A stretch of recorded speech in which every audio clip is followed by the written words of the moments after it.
നമസ്കാരം. റാഫ്റ്റോ ക്രിക്കറ്റിലേക്ക് എവർക്കും സ്വാഗതം. IPL ഇന്നലെ CSKയോട് തോറ്റു മുംബൈ ഇന്ത്യൻസ്. അതിനിപ്പോൾ എന്താണ്?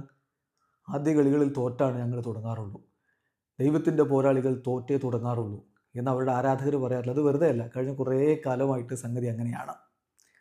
അത് മാത്രമല്ലെന്നേ, ഇപ്പോൾ CSKയോട് തുടരെ തോൽക്കുകയാണ്. എന്നാലും ഹെഡ് ടു ഹെഡിൽ അവർ തന്നെയാണ് മുന്നിൽ.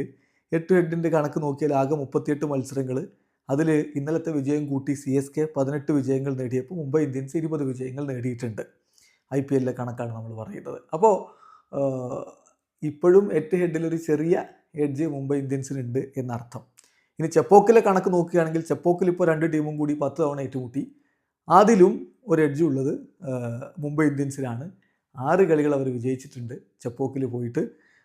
എന്നാൽ CSK 4 തവണയാണ് അവിടെ ഇന്നലത്തെ വിജയത്തോടുകൂടി മുംബൈ ഇന്ത്യൻസിനെതിരെ 4 തവണയാണ് വിജയിക്കുന്നത്. അപ്പോൾ അതവിടെ നിൽക്കട്ടെ, അതാണ് മൊത്തത്തിലുള്ള കണക്ക്. പക്ഷേ ഇപ്പോഴത്തെ കണക്ക് നോക്കുക.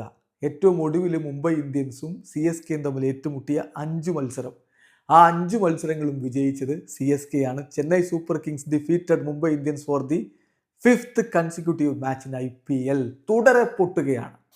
ഇപ്പോൾ സമീപകാലത്തെ കണക്കുകൾ നോക്കിയാൽ തുടരെ പൊട്ടുകയാണ് മുംബൈ ഇന്ത്യൻസ്. CSKയോട് അവസാനമായി ഏറ്റുമുട്ടിയ 5 കളികളിലും അവർ CSKയോട് തോറ്റിരിക്കുന്നു. ഇനി ആദ്യം പറഞ്ഞ കാര്യം, ദൈവത്തിൻ്റെ പോരാളികൾ തോറ്റേ തുടങ്ങാറുള്ളൂ എന്നുള്ളത്.